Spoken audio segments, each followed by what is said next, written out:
বাংলাদেশের সদ্য সাবেক প্রধানমন্ত্রী শেখ হাসিনার ভারত থেকে অন্য কোথাও যাওয়ার পরিকল্পনা নেই বলে জানিয়েছেন তার ছেলে সজীব ওয়াজেদ জয়। ডয়চে ভেলেকে দেওয়া একান্ত সাক্ষাৎকারে একথা বলেন তিনি। বাংলাদেশে ব্যাপক গণ আন্দোলনের মুখে পদত্যাগ করে ভারতে আশ্রয় নিয়েছেন সাবেক প্রধানমন্ত্রী শেখ হাসিনা। পদত্যাগের সিদ্ধান্ত একদিন আগে নেওয়া হলেও তা তখন ঘোষণা করা হয়নি বলে জানিয়েছেন তার ছেলে সজীব ওয়াজেদ জয়।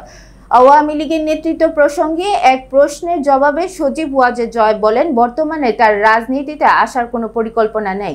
তিনি বলেন, 3 বারের মতো আমাদের পরিবারের বিরুদ্ধে ক্রু হলো, 3 বারের মতো সবকিছু হারিয়ে বিদেশে থাকতে হলো।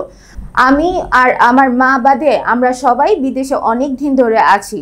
আমরা এখানে সেটেল, আমাদের এখানে জীবনে কোনো অসুবিধা নেই, আমরা এখানে থাকতে অভ্যস্ত। শেখ হাসিনা ভারত থেকে অন্য কোথাও যাবেন এরকম কোনো সিদ্ধান্ত নেওয়া হয়নি। উল্লেখ করে তিনি বলেন, শেখ হাসিনা ভালো আছেন, এখন দিল্লিতে আছেন, আর আমার বোন ওনার কাছে আছেন। আমার বোন তো দিল্লিতে থাকেন, তিনি ভালো আছেন, তবে তার খুবই মন খারাপ। জয় বলেন, তিনি খুবই দুঃখিত যে দেশের জন্য ওনার বাবা জান দিয়েছেন, পুরো পরিবার জান হারিয়েছেন, সেই দেশেই তিনি জেল খেটেছেন, এত পরিশ্রম করেছেন, এত উন্নয়ন করেছেন, সেই দেশের মানুষ তাকে এভাবে অপমান করে বের করে দেবে, তার উপর আক্রমণ করতে যাবে, এটা আমরা কেউ কল্পনা করতে পারিনি।